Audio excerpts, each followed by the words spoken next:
안녕하세요. 국어의 모든 건 나란마상입니다.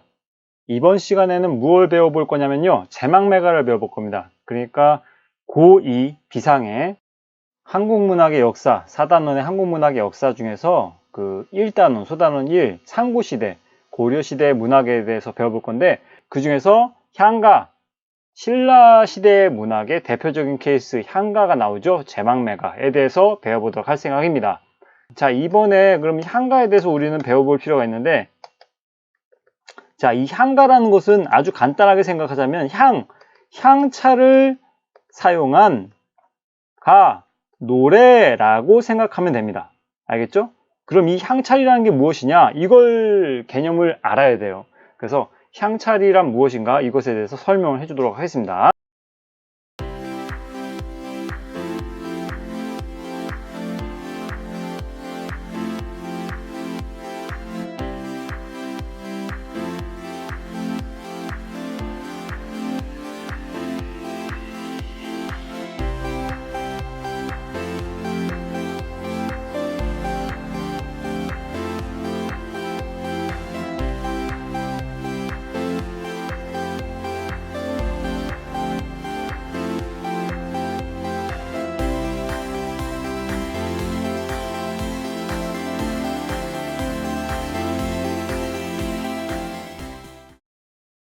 자, 이해를 돕기 위해서 화랑 비슷한 사람을 그려봤습니다. 아무래도 향가 하면은 그 주요 그 향유 계층이 스님 혹은 화랑으로 많이 조사가 되어 있거든요. 그래서 지금 이렇게 화랑을 그려봤는데, 어쨌든 이 향가는 향찰로 만들어진 신라의 노래라고 생각하면 됩니다. 그래서 신라 때부터 언제까지냐면은 고려 초까지 많이 향유되던 노래가 향가인데, 자, 여기서 우리가 생각해야 될 게, 그럼 이 신라 때부터 고려 초까지의 말에 훈민정음이 있었느냐?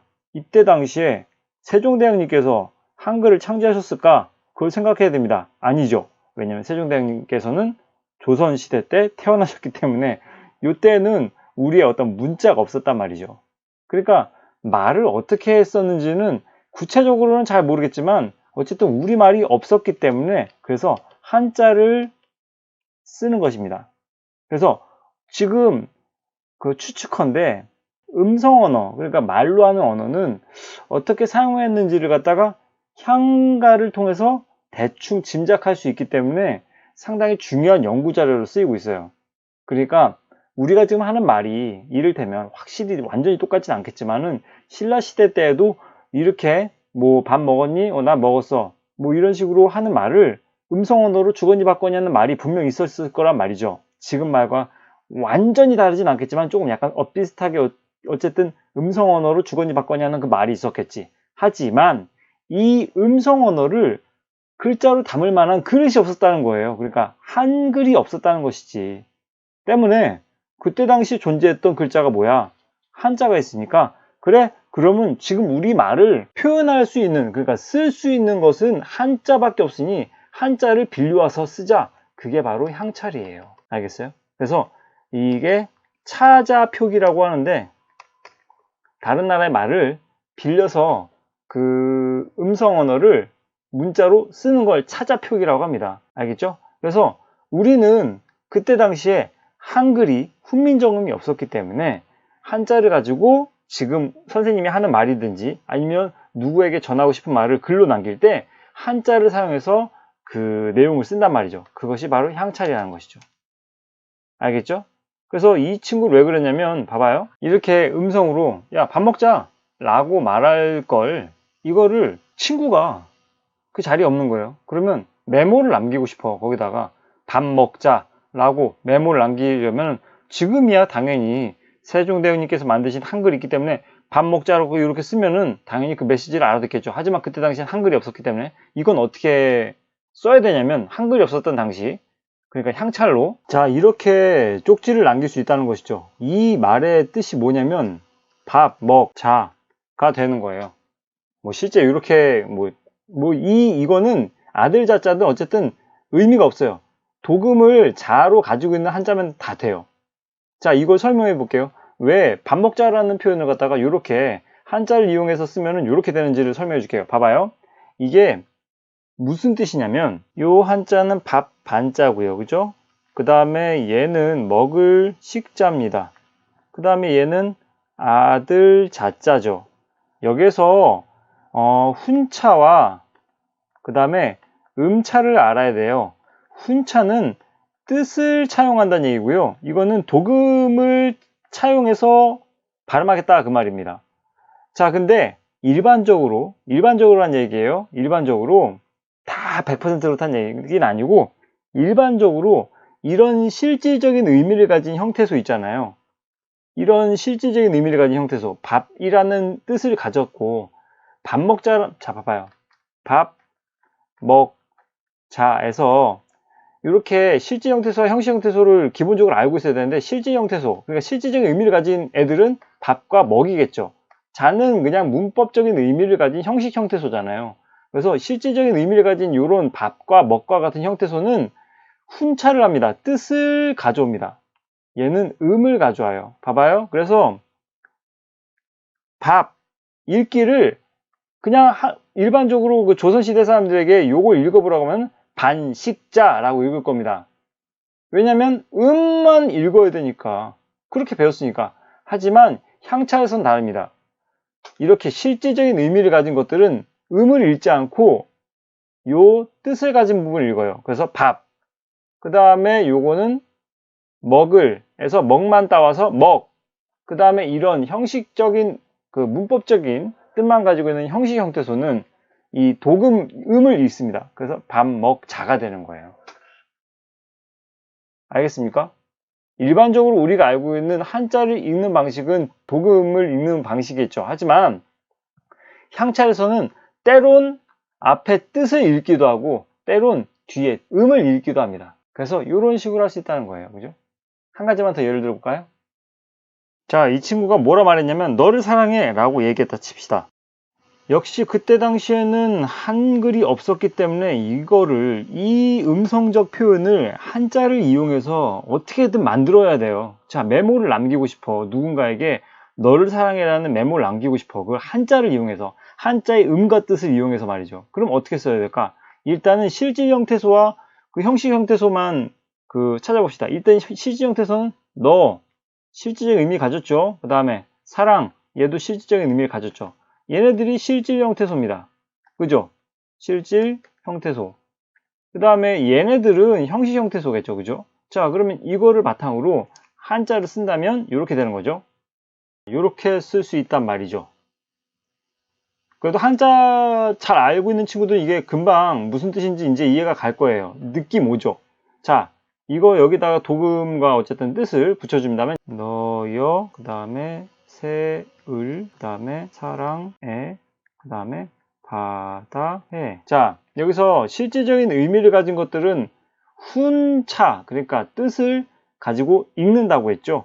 때문에 여기서 뜻인 너, 얘가 실질적인 의미를 가진 실질 형태소이기 때문에 너, 그 다음에 를이라는 한자는 없어요. 그래서 을을 갖다 가져왔어요. 을. 사실 이게 뭐가 되든 상관없어요. 뜻은 중요치 않아요. 얘는 형식 형태소일 뿐이니까 독음이 그냥 을인 거면 돼. 예, 그래서 이 을 가져왔고요. 그 다음에 사랑이라는 말은 실질적인 의미를 가진 말이죠. 때문에 뜻을 가져와서 읽어야 됩니다. 사랑. 그 다음에 이건 바다해. 이게 바다랑 무슨 상관이 있겠습니까? 그죠? 사랑, 그 다음에 해라는 말은 형식 형태소이기 때문에 그냥 해를 음으로 가진 한자만 가져왔을 뿐. 그래서 이걸 읽은다면 너을 사랑해가 되는 거죠. 알겠죠? 뜻을 읽고 음을 읽고 뜻을 읽고 음을 읽고 훈독, 음독, 훈독, 음독 이런 식으로 뜻과 음을 갖다가 섞어 읽는 방식 그걸 통해서 그 우리말을 표현하려고 되게 노력했다는 것이죠. 왜? 문자가 없었으니까 그때. 이게 향찰이에요. 네. 그래서 향가란 이런 향차를 써서 만든 신라의 노래를 향가라고 얘기하는 것입니다. 알겠죠? 굳이 이런 거 설명할 때 이 친구를 그릴 필요가 있었나 하는 생각. 자, 그럼 제망매가 들어가 보도록 하겠습니다. 일단 이 제망매가라는 이 향가에서는요, 여러분들이 배워야 될 배움 포인트가 총 하나, 둘, 세 가지가 있다고 생각이 듭니다. 첫 번째는 뭐가 있냐면요, 바로 식구의 의미입니다. 자, 여기 중간중간에 등장하는 식구들이 있는데, 그 식구들이 의미하는 어떤 비유적 표현이 의미하는 바가 있습니다. 그 의미하는 바가 무엇인지를 꼭 알아둬야 될 것만 같고요. 그 다음에 두 번째가 뭐가 있냐면요, 감탄사가 등장합니다. 이게 식구체향가의 어떤 특징인데, 감탄사의 어떤 역할에 대해서 좀 알아둘 필요가 있을 것 같아요. 식구체향가를 사내가라고도 하는데, 식구체향가가 가장 완성된 형태거든요. 사구체향가, 팔구체향가, 식구체향가가 있는데, 식구체향가에서는 감탄사가 크나큰 특징인데, 이 감탄사는 어떤 역할을 하는지를 꼭 알아둬야 될 것만 같습니다. 사구체는 참고로 4줄인 거고요. 팔구체는 8줄이고, 그 다음에 식구체는 10줄인 거겠죠. 자, 그 다음에 식구체향가의 형식적 특징, 이것에 대해서 좀 알아둘 필요가 있습니다. 이 세 가지를 중심으로 여러분들은 이번 시간에 배워보도록 하겠습니다. 자, 시작합니다. 자, 그럼 첫 번째 줄부터 보도록 하겠습니다. 생사의 길, 그러니까 삶과 죽음의 길은 이라는 얘기죠. 삶과 죽음의 길은 어디에 있냐? 체크. 여기가 뭐냐면은 바로 이승입니다. 그러니까 이게 시적 화자가 존재하는 곳이기도 하죠. 월명사. 그죠? 네, 이렇게 깔끔하게 정리했습니다. 이승이기도 하고요. 그 다음에 현재 공간이기도 하고, 그 다음에 누이와 이별한 이별의 공간이라고 볼 수도 있습니다. 근데 생사의 길은 여기에 있음에 머뭇거리다라는 말은 알고 있죠. 근데 이 머뭇거리다는 말의 표현이 어떤 의미인지 모르겠어요. 이게 죽음에 대한 어떤 공포일 수도 있고 죽음에 대한 어떤 두려움의 의미일 수도 있다는 생각이 좀 듭니다. 어쨌든 되게 크게 중요한 건 아니고 여기 있음에 머뭇거리고 나는 갑니다 라고 말도 못다 말하고 가냐? 라는 얘기예요. 자, 여기서 여기 이 말을 조금 더 이해 쉽게 하기 위해서는 요 쌍따옴표를 이렇게 찍을게요. 나는 갑니다 라고 말도 못다 이르지 못하고, 그러니까 말하지 못하고 라고 얘기하는 것입니다. 나는 갑니다. 누가 말하는 거냐면 이거는 누이가 말하는 거예요. 누이왈 나는 갑니다. 이렇게 보면 좀 더 쉽겠죠. 그래서 여기서 나라는 사람은 누구냐? 누이라고 생각하면 될 것입니다. 됐죠? 그 다음에 이 문장을 좀 분석을 해봅시다. 그러면 나는 갑니다. 어딜 간다고 생각이 드나요? 선생님 같은 경우 이게 나는 저승에 갑니다 라고 생각할 수 있다고 생각해요. 나는 갑니다. 먼저 갈게요. 저승에 간다는 얘기지, 그지? 근데 지금 여기에 말로 짐작해 본 건데 여기에 내용 보니까 나는 저승에 갑니다 라고 말도 하지 않고 갑니까? 가십니까? 갔니? 뭐 이렇게 얘기할 수 있잖아요. 이게 누이가 누나인지 아니면 여동생인지 모르겠습니다만 어쨌든 이렇게 시적 화자에게 간다고 아무 말도 남기지 않고 갔기 때문에 여기에서 어떤 느낌이 드냐면 여기서는 아쉬움과 그죠? 어떤 말이라도 하고 갔으면 좀 그나마 덜했을 텐데 말도 하지 않고 먼저 떠났기 때문에 아쉬움과 그 다음에 무엇이 어떤 감정이 느껴집니까? 안타까움이 느껴지죠? 내 정서가 좀 이게 녹아 들어가 있다 라고 생각하면 될 것 같습니다. 그죠? 죽은 누이에 대한 어떤 안타까움 아니면 뭐 비애감이라고 해도 괜찮아요. 비애감 어떤 슬픈 느낌이죠. 그죠? 자, 그 다음에 어느 가을 이른 바람에 라고 되어 있습니다. 여기서 일단 뜻부터 이해하고 그 다음에 설명해야 여러분들이 이해가 쉬울 것 같아요. 자, 어느 가을에 이른 바람 때문에 여기저기에 떨어진 잎이라고 생각하면 됩니다. 여기서 이 떨어진 잎이라는 것은 결론적으로 얘기하자면 잎이 떨어졌대. 죽음의 이미지죠. 그럼 떨어진 잎은 누구를 의미하겠어? 그쵸. 죽은 누이를 의미하겠죠. 그러면 이 떨어진 잎이 무엇 때문에 떨어진 겁니까? 이른 바람 때문에 떨어진 거잖아요. 그죠? 그럼 이른 바람은 무엇이라 생각합니까? 죽은 누이에게 있어서 이른 바람은 어떤 의미일까? 바로 운명이겠죠. 운명. 근데 이른이라고 굳이 얘기한 것은 예정보다 일찍 온 바람 때문이라는 얘기인데 예정보다 일찍 온 운명 때문에 여기저기에 떨어진 잎, 죽은 누이라고 생각하면 되겠죠. 그래서 이걸 이렇게 정리하면 됩니다. 자, 같이 한번 정리해 봅시다. 일단 이른이라고 얘기하는 것은 예정보다 빠른, 그러니까 요절을 의미해요. 요절이 무슨 뜻이냐면 사전 찾아보면 알겠지만 이른 죽음입니다. 생각보다도 아주 빨리 죽은 죽음을 요절이라고 하거든요. 이른, 그 다음에 바람, 얘가 바로 운명이라고 생각하면 될 것 같아요. 그 요절을 할 운명에 떨어질 잎, 이 떨어질이라는 것은, 그러니까 잎이 떨어졌다는 것은 누이의 죽음을 의미하는데, 이 잎이 그러니까 누이를 얘기하는 것이겠죠. 됐죠? 그러니 정확하게 구분한다면 여기서 떨어진다는 것은 죽음을 의미하고 잎이라는 것은 누이를 의미하는 것이라 볼 수 있겠습니다. 뭐 이전 강의에서도 항상 말했지만 위에서 아래로 떨어지는 하강의 이미지는 그닥 좋지가 못하다는 거예요. 여기서는 죽음의 이미지로 다가오는 거예요. 죽임이 아니라 죽음인데. 네. 알겠죠? 네. 그걸 좀 얘기해 주고 싶었습니다. 하강의 이미지는 시 속에서 그닥 좋지가 않습니다. 그 다음에 여기 바람에 대해서 추가 설명해 주자면, 사실 선생님은 여기 미음까지 밑줄을 치고 싶어요. 왜냐면은 이거 중세국어 분석을 하자면 이렇게 볼 수 있는 거예요. 이른, 바람, 이렇게 써야 되는 겁니다. 그 다음에 여기에 애가 붙은 것이죠. 근데 이어적기 연철하다 보니까 이오 미음이 요 뒤로 가서 바람애가 되는 건데, 이른 바람, 여기까지만 딱 구분해 줘야 되겠죠. 굳이 정확하게 한다면. 근데 자수자는 이른 바람에까지 밑줄 쳤는데, 사실 바람까지만 하고 요게 운명, 때 이른, 요절, 일찍 죽은, 죽음이라고 생각하면 되고. 됐죠? 자, 그 다음에 요게 좀 이렇게 생각할 수 있어요. 자, 그러면 요 가을, 이것은 어떤 이미지입니까?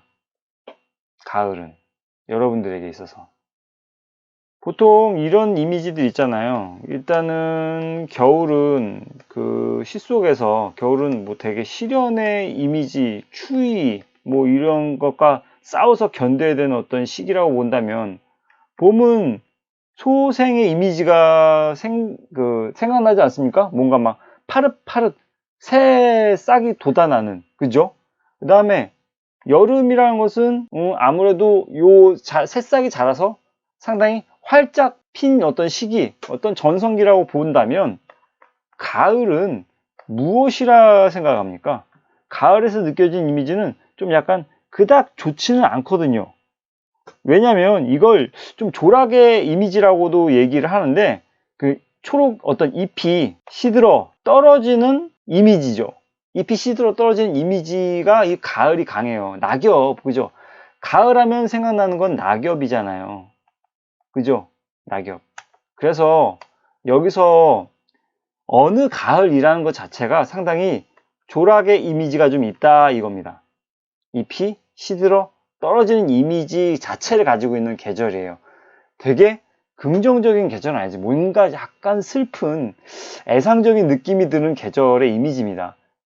하필 가을에 그때 이른 바람 때문에 여기저기에 떨어질 잎 같은 잎이 누이. 그죠? 근데 그래서 여기서 떨어질 잎이 또 중요하고 이른 바람도 중요합니다. 그 다음에 또 한 가지 중요한 비유적 표현 등장합니다.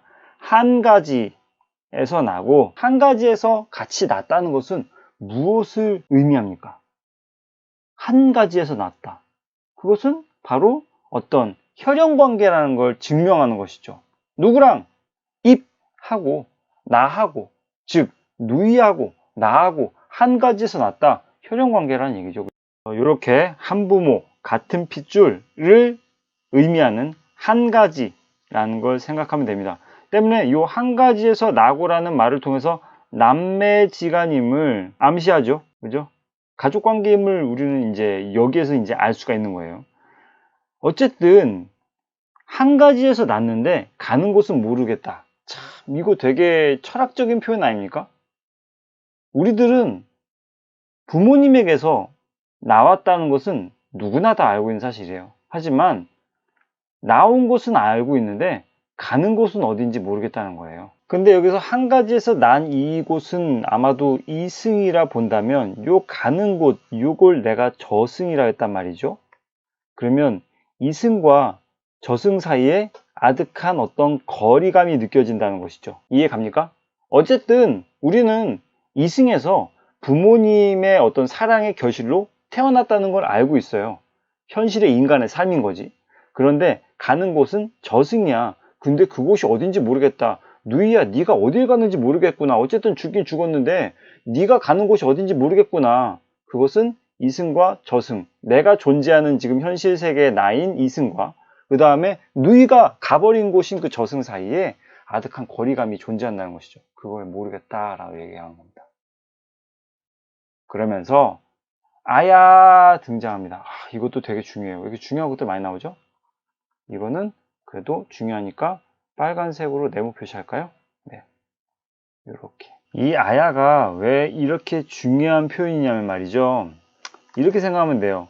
일단 얘는 일단 키워드를 먼저 제시할게요. 아야는 정리하고 그 다음에 마무리하는 기능이라고 생각하면 됩니다. 사실 이 아야라는 게 결론적으로는 감탄사인데요. 이 감탄사가 등장하는 것은 19채 한가의 특징입니다. 요 19채 한가를 세 부분으로 나눌 수 있어요. 기, 서, 결, 결구 쪽, 결의 결구 쪽, 결구의 시작 부분에 감탄사가 등장하는 게 19채 한가, 10줄 한가, 사뇌가라고도 하는데 이 19채 한가의 공통적 특징이에요. 마지막 요 부분에 결구 부분에 감탄사가 아야라는 감탄사 이런 비슷한 말들이 등장하면서 아든 아야든 상관없는데 이 감탄사가 등장하면서 자 지금 이 앞에까지 얘기했던 이 정서를 나는 정리하고 이 뒤에서 이제 마무리할 거야 라는 신호예요. 이해 갑니까? 이건 신호입니다. 자자 야 이제 내가 지금까지 어떤 감정을 내가 풀어냈거든? 그 감정을 이제 정리하고 나 이제 마무리할 거야. 이제 좀 약간 전환이 된다는 얘기죠. 전환의 신호입니다. 알겠죠? 그래서 이 감탄사 아야가 많이 중요하니까 그걸 좀 알아둬야 될 거예요. 예. 지금 이 앞에까지는 누이의 죽음에 대한 어떤 슬픔, 고뇌 이런 걸 얘기했잖아요. 근데 뒤에서 뭐가 나오냐면 이 미타찰이라는 말이 나와요. 얘도 중요한 게 미타찰이 상당히 종교적 색채가 아주 크게 드러나는 부분이거든요. 이게 뭐 개신교에서 나오는 그 개념도 아니고요. 그 다음에 카톨릭에서 나오는 개념도 아니고 미타찰은 불교에서 나오는 개념입니다. 극락세계인 거죠. 극락세계. 극락세계에서 만날 나 도 닦으면서 기다리겠다. 그러니까 요 앞에까지는 어떤 개인적인 누이의 죽음에 대한 슬픔, 개인의 정서가 담겨 있는데 요 뒤에 부분에 갑자기 아야를 중심으로 해서 전환이 됩니다. 그래 나 그 슬픔의 감정 정리하고 나는 스님이니까 불교의 어떤 정신을 계승하여 극락세계에서 만날 테니 나는 도 닦으면서 기다리겠다 라고 하면서 상당히 여기서 그 마음이 정리된 느낌이 들어요. 여기선 슬퍼. 근데 여기서는 정리하는 거예요. 자신의 마음을 컨트롤하는 느낌이 들죠. 이해 갑니까? 그리고 아까 기서결이라고 얘기했는데 이걸 기서결로 이렇게 정리를 한다면 이렇게 정리할 수 있어요. 정신없네. 자, 이렇게 세 부분을 구분할 수 있는 것입니다. 1구에서 4구까지 기, 그 다음에 5구에서 8구까지 서, 그 다음에 마지막 이 9구에서 10구까지가 결입니다. 결구라고 하기도 하고 낙구라고 하기도 합니다.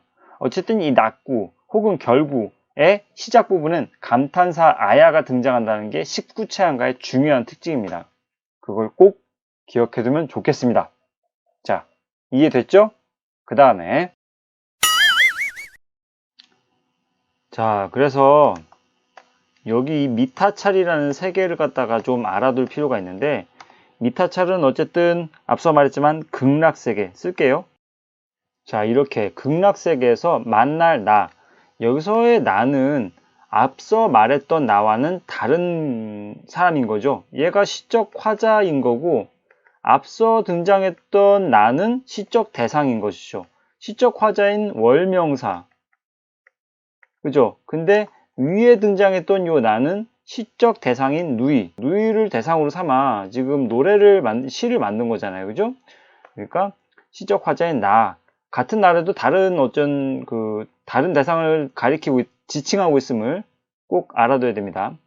그래서 어쨌든 극락세계에서 만날 나, 도 닦으면서 기다리겠다. 어떤 불도를 닦으면서 기다리겠다라는 얘기입니다. 그러니까 불교적 정신이 여기에서 등장하는데 이걸 뭐라고 얘기하냐면, 자, 이렇게 회자정리, 거자필반이라고 뭐 따로 얘기하기도 합니다. 회자정리, 거자필반.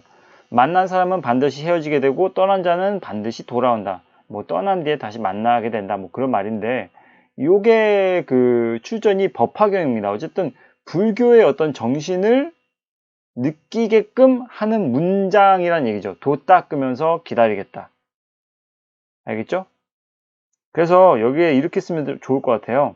자, 이렇게 작가의 승려로서의 면모가 드러나는 부분이 도 닦는다, 불도를 닦는다는 얘기잖아요. 마치 스님들이 이렇게 막 불경을 외우시면서 이렇게 상당히 정신을 가다듬는 그런 모습과 비슷하지 않습니까? 그래서 불교적 정신을 바탕으로 죽음에 직면한 슬픔을 극복하고 새로운 만남을 기약하기 위한 어떤 준비라고 생각하면 됩니다. 그러면서 기다리겠다 라고 얘기하는 것은 어떤 의지적 태도라고만 쓰면 될 것 같아요. 의지적 태도가 엿보이는 부분인 거잖아요. 기다리겠다 라고 얘기하는 거. 그래서 전체적으로 요 부분 있잖아요. 그러니까 요 부분, 요 결 부분, 요 부분이 그러니까 이 주제의식과 상당히 밀접한 관련을 가지고 있어요. 그래서 이렇게 생각하면 조금 더 쉽지 싶어요. 아마도 아야라는 이 감탄사가 등장한다는 것은, 뒤에 나올 내용은 어떤 주제의 집약이 등장하겠구나 라고 생각할 수도 있어요. 일반적으로 19채양가의 그 결구 부분에, 이 마지막 부분에 감탄사가 나오고 나서 그 다음에는 주제의 집약이 등장하는 부분이 나오거든요. 네. 자, 요 정도면은 뭐 선생님이 앞서 말했던 배움 포인트 3가지에 대한 언급이 다 나왔던 것 같아요. 감탄사에 대해서 얘기했고, 그 다음에 19, 이른바람에 떨어질 잎, 그 다음에 한 가지, 이런 19의 의미에 대해서도 알려줬고요. 그 다음에 19채양가의 형식적 특징, 일반적으로 기, 서, 결, 이 3단계의 구성으로 이루어진다고 얘기했었죠. 그 다음에 이 마지막 부분의 결구, 낙구 부분의 첫 번째 부분에 일반적으로 감탄사가 등장함으로 해서 주제 집약을 예고하거나 어떤 시상의 전환을 갖다가 암시하는 내용이 등장한다더라. 그걸 얘기를 했었습니다. 그러면 핵심 정리하고 마치도록 할게요. 자, 19채 향가이고요. 추모적이다. 그 다음에 애상적, 슬프다는 얘기죠. 그 다음에 종교적입니다. 누이의 죽음을 제재로 하고 있고요. 죽은 누이의 명복을 빌고 재회를 소망한다. 기다리겠다라는 마지막의 19 때문에 상당히 의지적인 어떤 태도가 보인다는 것도 또 특징이고요. 그 다음에 누이와의 사별을 자연현상에 빗대어, 그러니까 바람으로 인해 떨어지는 잎이라는 자연현상에 빗대어서 비유적으로 표현한 게 아주 인상적입니다. 그 다음에 하강적 이미지, 잎이 떨어진다. 하강적 이미지, 그리 좋은 이미지는 아니라 그랬죠. 그래서 죽음의 이미지라고 볼 수 있습니다. 그래서 죽음의 분위기를 효과적으로 형상화했습니다. 떨어지는 잎, 위에서 밑으로 떨어지는 그 느낌 있잖아요. 그 다음에 누이의 죽음이라는 인간적인 슬픔과 고뇌를, 그러니까 이게 여기서 여기까지는 기구와 서구에서 등장했습니다. 하지만 종교적으로 극복하겠다는 의지가 드러난 부분은 결구에서 등장했었죠. 그죠? 나는 그래, 나는 극복할 거야 라고 얘기하는데, 여기에 아야라는 감탄사가 중간에 들어감으로 해서 이제 결구, 여기 부분이 다 포함된 결구 부분이겠지만, 아야를 기점으로 해서 어쨌든 시상의 집약이 종교적으로 나는 극복하면서 미타찰에서 만나겠다라는 의지를 다지고 있잖아요. 거기서 시적 화자의 어떤 승려로서의 어떤 면모가 보인다라고 얘기했었고요. 됐죠? 네. 여기까지 강의 마치도록 하겠습니다. 항상 끈기 있게 강의 끝까지 지켜보고 그 다음에 결국 좋은 결과를 이루는 여러분들이 승자입니다. 네. 다음엔 더 좋은, 더 유익한 강의로 돌아오도록 하겠습니다. 감사합니다. 도움이 되었다면 구독과 좋아요 부탁드립니다. 감사합니다.